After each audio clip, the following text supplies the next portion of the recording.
Satu, dua, tiga.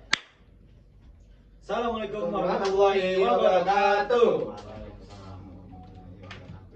Kami dari kelompok Mataram akan menjelaskan bagaimana perjalanan dari konflik Mataram tersebut. Oke, nah pada kesempatan yang berbahagia kali ini, saya ditemani oleh MC kedua, yaitu Kak Farid. Yeay!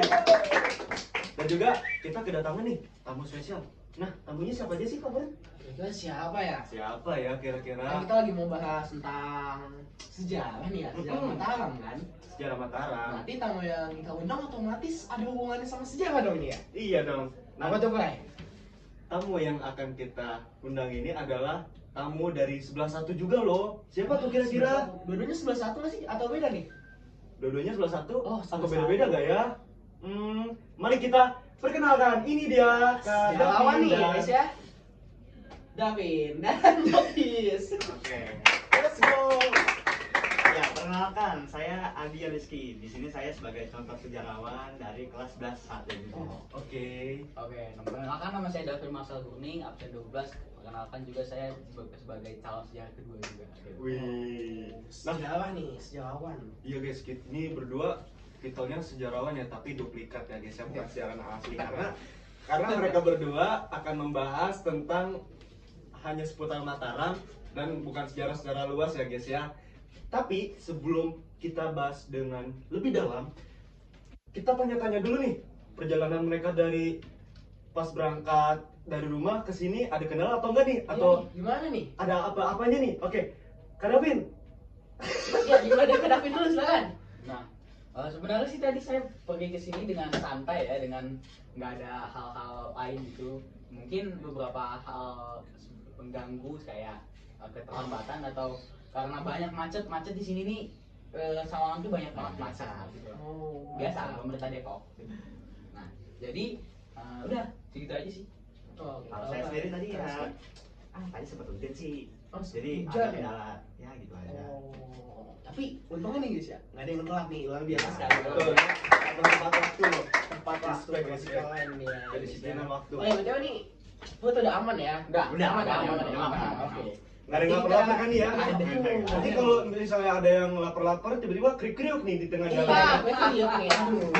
Jadi, Tapi tadi nih, kalau udah full nih, pasti pembahasannya bagus nih guys ya. Betul. Jadi saksiin guys, nggak bakal bosan kok, soal aja asik pastinya. asik. Asik, Dan oh. kalian harus bener-bener menyimak karena ini bakal seru banget, sumpah. Ini selain Kalian pasti asik banget ya. kebagian kalau nonton podcast ini. Ya nggak, Kak Farid? Iya dong, ini selain asik nih, Mm-mm. wawasan kalian juga akan bertambah tuh guys. Betul, karena Jadi banyak sekali manfaat ya. ya karena sejarah itu penting, oke? Penting, memang penting banget. Tuh. Tapi kan kita ya mungkin kita nggak bakal ngebahas sejarah banyak, tapi kita akan memfokuskan ke satu titik, yaitu kerajaan Mataram nih, ya nggak sih? Betul. Oh, Nah, oke. pada kesempatan kali ini kita akan bahas lebih lanjut. Nah, aku mau nanya dulu nih sebelumnya, apa sih sejarah atau berdirinya itu dari kerajaan Mataram? Ini kepo nih, saya juga nih. Pengen Oke. tahu. Di sini nih, saya nih bertanya-tanya kok kenapa dia bisa berdiri dan didirikan oleh siapa gitu? Iya betul. Oke, jadi kali ini setidaknya akan membahas spesifiknya itu adalah Mataram Islam ya. Nah, Mataram Islam itu didirikan oleh Sultan Hadiwijaya, anaknya Sultan Hadiwijaya itu ceritanya itu agak panjang. Jadi di mana Sultan Hadiwijaya itu punya musuh Arya Panangsang namanya. Jadi Sultan Hadiwijaya ini mengapa dia sangat dendam? Dia itu iparnya, istri dari istrinya, kakak dari istri iparnya itu meninggal dibunuh oleh Arya Panangsang. Dibunuh. Iya, itulah salah satu korban dari Arya Panangsang gitu. Nah, akhirnya setelah beberapa lama istrinya ini ngadu nih sama Sultan Hadiwijaya, gimana sih supaya bisa ngebunuh si Arya Panangsang ini. Bahkan si ratunya ini sampai harus betapa gitu.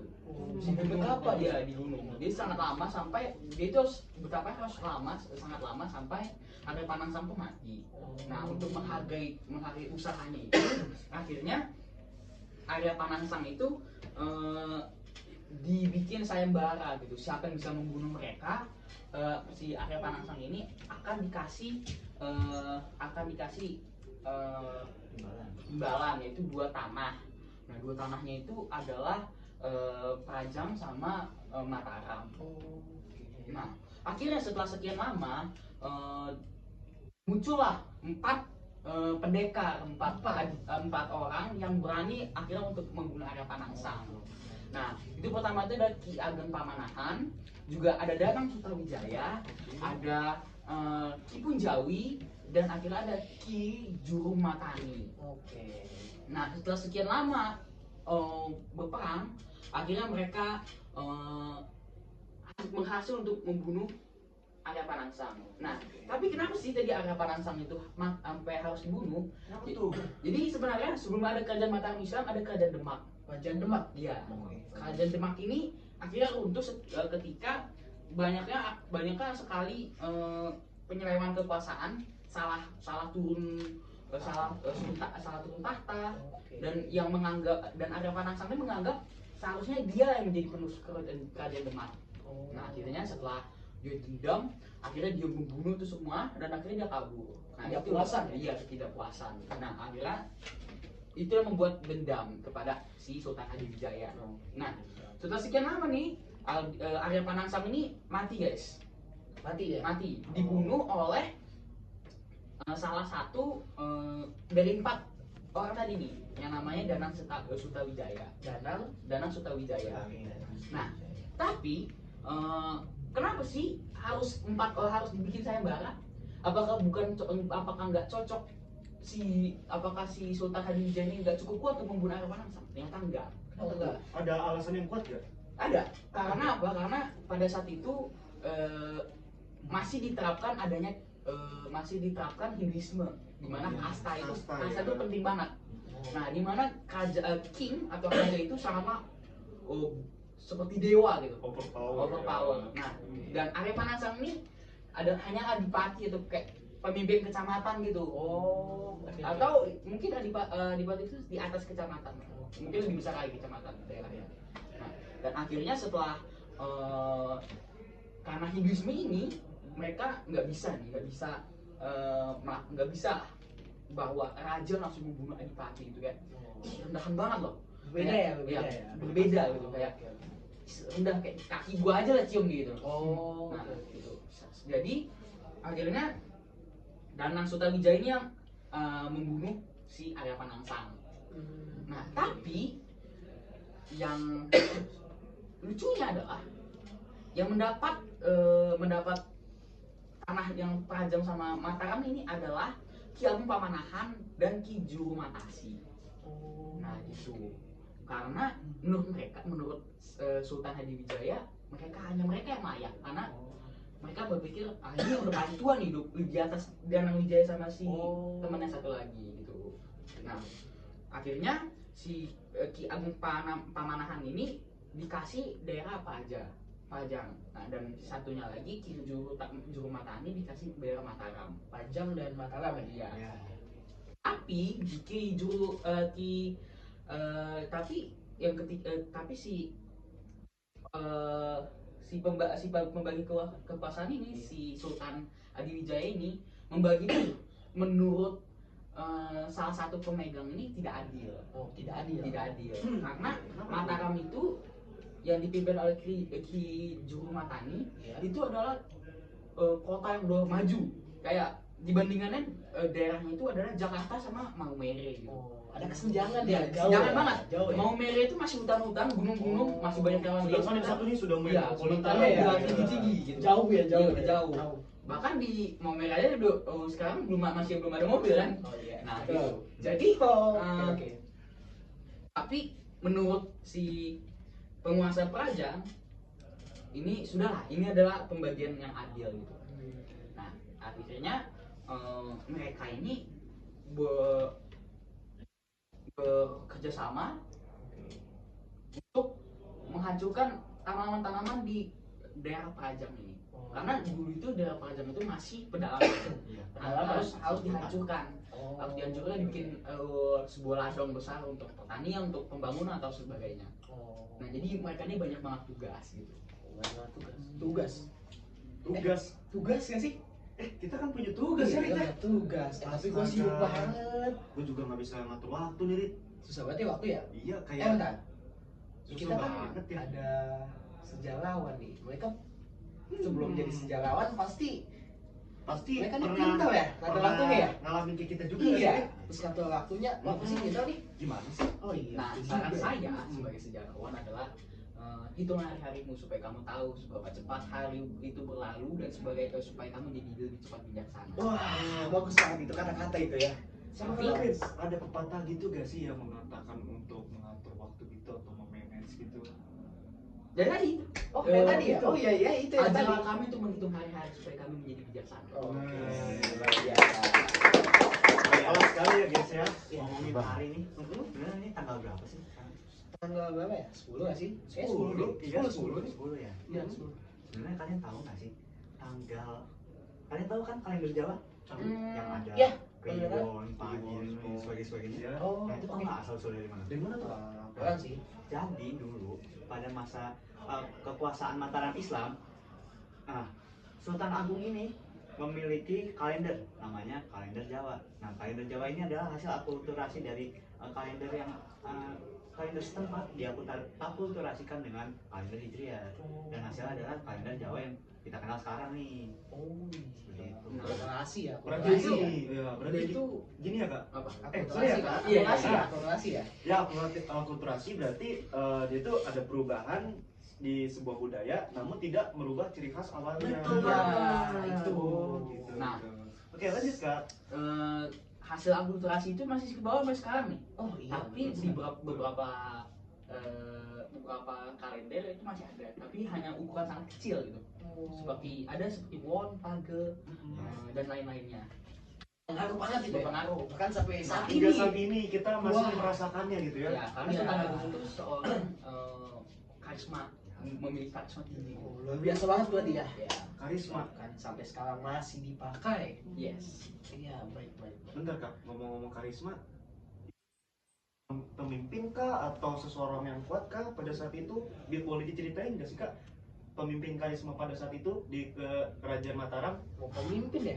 Oh iya, pemimpin ya. Soalnya tuh ada kata-kata karisma gitu kan? Oh iya, mencolok ya. Mencolok banget Mencolok, nih. mencolok. Jadi pemimpin yang berkarisma itu tuh namanya Sultan Agung. Sultan Sultan Agung. Agung. Ya, Sultan Agung hanya Sumo. Oke. Nah, Sultan Agung ini tuh bisa dibilang merupakan salah satu sultan yang sangat berpengaruh pada saat itu. Nah, dia tuh bisa dibilang membawa masa kemasan dari Mataram Islam. Oh berarti prime-nya gitu Iya, ya? prime-nya Puncak Mataram Islam tuh kejayaan puncak. ya. Iya, saat Sultan Agung. Oh, Sultan Agung. Sultan Agung kenapa bisa dibilang kemasan? Seperti tadi, dia tuh sangat mengembangkan kebudayaan dan ilmu sehingga bisa membuat kalender tadi. Nah, terus dia juga bisa dibilang saat itu Mataram sangat luas, mencakupi sebagian besar Pulau Jawa.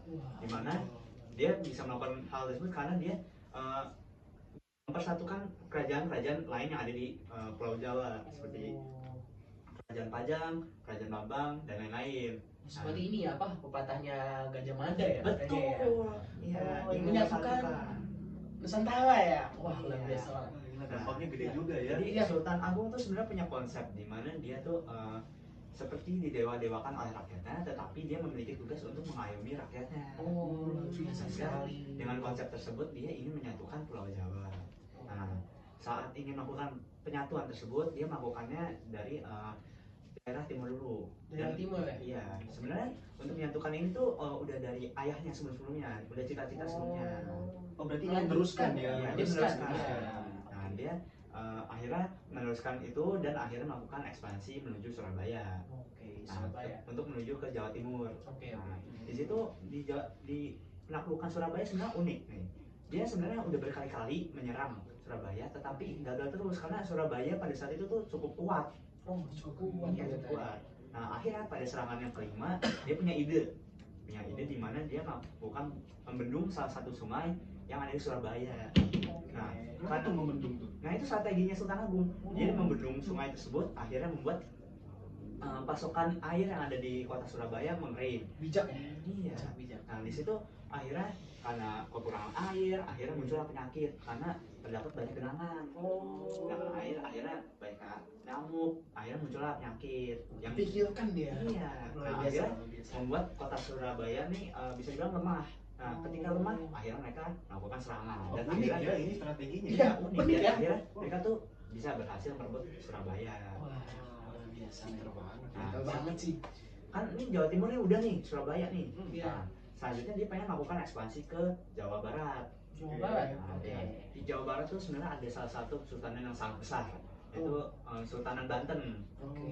Nah, tetapi di sisi lain di dekat Kesultanan Banten ini terdapat kota yang sudah dikuasai oleh VOC atau Belanda, nah, yaitu kota Batavia. Batavia. Sehingga ketika ingin melakukan ekspansi ke Jawa Barat, mereka harus melalui Batavia tersebut. Nah, tetapi sebelum mereka melakukan menuju Banten, mereka sudah memiliki beberapa masalah Apa tuh? bersama VOC. Nah, iya. udah mulai cekcok lah bisa dibilang. Cekcok dia. Udah ada perselisihan Perselisihan. dan timbul-timbul ya. Iya, Iya. itu cekcoknya banyak banget. Mulai dari awal dimana ketika VOC ini datang dengan baik-baik dengan tujuan untuk melakukan perdagangan, tapi lama-kelamaan VOC ini sangat angkuh dan sombong. Oh. Dan akhirnya mereka melakukan monopoli perdagangan yang ada di sana. Nah, menurut Sultan Agung hal ini sangat merugikan. Menggerus ya soalnya. Iya. Nah, sebenarnya dari awal VOC sendiri juga sudah melakukan kerjasama ya dengan Mataram Islam. Ketika ingin melakukan penyerangan ke Surabaya, seharusnya VOC ini membantu. Dimana kerjasamanya itu adalah syaratnya dimana VOC harus membantu Mataram dalam menyerang Surabaya. Tetapi ketika melakukan penyerangan ke Surabaya, ternyata VOC tidak melakukan memberi bantuan. Pengkhianatan gitu ya, maksudnya Iya. ya. Nah, akhirnya mulailah cekcok antara Mataram Islam dengan VOC. Nah, cekcok lainnya juga ketika VOC ingin meminta beras, tetapi dilarang untuk memberi beras oleh Mataram. Lalu juga ketika Mataram ingin melakukan perdagangan melalui Selat Malaka, tetapi dilarang oleh VOC yang sudah di Selat Malaka. Seperti itu, sehingga sudah banyak cekcok nih. Mulai dari situ ya. Jadi kedua belah pihak ini memang sudah ada ketidaksukaan satu Iya, sama ya. lainnya ya. Tolak belakang ya tadi ya, kita lihat ya. Tolak belakang betul. Oke, oke. Nah, akhirnya cekcok tersebut berlanjut hingga akhirnya ketika ingin melakukan ekspansi ke Banten, mereka harus melawan VOC terlebih dahulu. Sebenarnya untuk melakukan ekspansi ke Banten nih, mereka udah bujuk nih supaya VOC baikan nih, kita baikan nih. Yo. Udah diajak ya, Iya, diajak kayak ya. lu musuh tapi tiba-tiba diajak baikan kan? Oh iya betul sih. Unik Nah, ya. tapi Unik ya. VOC ini nggak mau. Nggak mau, nggak mau Ngambek baikan. kayaknya tuh dia. Iya. Mungkin lagi ini kali ya, mungkin lagi datang gitu ya, maksudnya datang gue ya. Iya, Ada ikut aja tinggi kali ya, ya. tensinya ya. Oke. Sorry, bagus nih, bagus nih. Unik, Akhirnya unik. ketika ingin melakukan ekspansi ke Banten, mereka harus melalui Batavia dahulu. Oh, Nah, oke. di situ akhirnya mulailah penyerangan dari Mataram ke Batavia melawan VOC. Di situ, di situ Sultan Agung mengirim pasukan secara berkala. Kontingen 1 dia kirim melalui darat. Oke, darat ya. Nah, dia mengirim melalui darat, perjalanan sekitar 90 hari. 90 hari itu 90 jalan hari. ya? Jalan. Wow, Fly. Ya, dia 90 hari Fly. lewati gunung, lewati lembah. Wah, Wah, itu seperti kayak ayah saya dulu tuh kalau misalnya cerita Oh, pas iya sekolah tuh, ya. pas sekolah Ke tuh. gunung, lembah, itu kayak bener-bener panjang banget ya guys ya Iya, ceritanya guys ya. betul. Oke, Karena oke, dari oke. pusat kotanya Mataram nih ke Batavia itu jauh banget. Jauh banget Ada ya. pusat Dipikir ya. pemerintahannya Mataram tuh ada di sekitar Jogja. Oh, Makanya jauh Bayangkan Jogja ke Jakarta. Dari Jateng ke Jogja Jabar ya ke guys ya. Bogor, Wow. lewati beberapa gunung, Semeru atau apa. Wah. Karena dulu belum ada jalan tol nih. Iya sih. Oh. Mungkin kalau pada saat itu ada jalan tol ya, itu mungkin kuda-kuda di situ langsung bisa tap kartu tol ya. Bisa lebih cepat malah ya? Iya, Oke, betul. Oke. Menarik nih. Nah, di situ akhirnya nyampailah setelah 90 hari nyampe ke kota Batavia. Nah, di situ akhirnya mereka perang nih. VOC udah bersiap di benteng mereka dengan meriam-meriamnya. Wah. Nah, tapi di saat itu Mataram juga nggak kalah persenjataan. Oh. Sengit nih ya, Sama-sama sengit. sengit ya, sengit. Senjata Oke, mereka oke. bisa dibilang pada saat itu udah cukup modern. Modern Mereka ya? udah punya senjata api, meriam.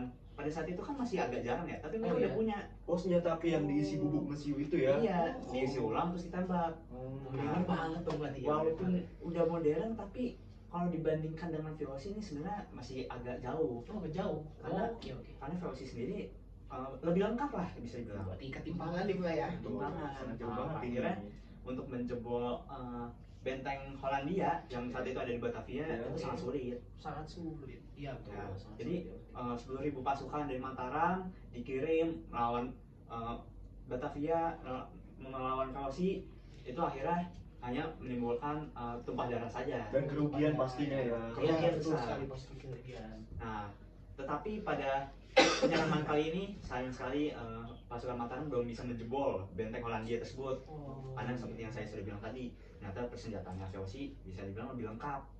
Lebih lengkap ya tadi ya. Jadi pada saat kontingen pertama ini mereka gagal ya dari pihak Mataram ya. Iya. Kasian banget.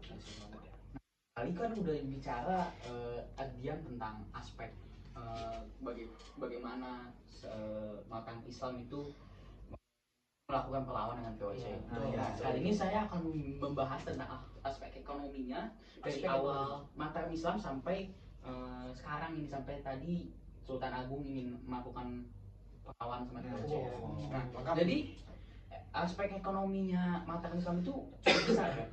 Bayangkan kota Jakarta yang pada saat itu sudah maju, tahun 1600 itu sudah maju ya. Jadi mulai maju ya. Udah mulai maju. Oke. Bahkan kalau kalian baca sekarang banyak sekali jembatan-jembatan yang udah kokoh banget di sekitar Jakarta sekarang, di Jakarta kota. Jakarta ya. Iya. sekarang. Banyak sekali pertemuan-pertemuan yang ketika mereka menggali MRT atau pipa air, ketika mereka ketemu tuh banyak sekali fosil-fosil. Ya, ada Oh. artefak itu ya. Iya. Dan akhirnya ketika si Jawa ini bersatu, bayangkan aja berapa banyak duitnya, berapa banyak kekuatannya. Luar Iya, biasa. kekayaannya Pasti ya. kaya banget itu ya. Ya, apalagi Mataram itu kan rakyatnya itu sangat mendewa-dewakan sang rajanya gitu. Iya. Oke. Dia langsung bersatu jadinya langsung adipati dan akhirnya langsung tembus ke raja. Upetinya sangat banyak gitu. Wah, iya pasti. Nah, Betul. dan juga akhirnya setelah kita bicara aspek ekonomi, kita akan bicara aspek militernya. Oke. Nah, Aspek militer nih. aspek militernya nih, menurut beberapa sumber buku, Kerajaan Mataram dan Kelautannya tulis itu bahwa Mataram itu punya kekuatan kapal Jom Java itu sangat besar. Besar sekali ya. Besar sekali. Mungkin ukurannya 10 sampai 20 kali kapal Belanda gitu. Wow. Nah, dan letak kekuatannya itu bukan di lambung kapalnya, tetapi di tiang-tiang pancang yang buat angin, buat Buat kain ini. Untuk penggerak kapalnya. Iya, untuk penggerak betul. ya. Jadi, Iya, betul sekali. mereka orang-orang Belanda ini mengincar batang yang besar itu. Oh, diincarnya diambil apa? Iya. Oh iya. Dihancurkan biar patah gitu. Oh, oke. Biar patah. Jadi, Oke. Setelah beberapa lama, akhirnya mereka itu mereka itu akhirnya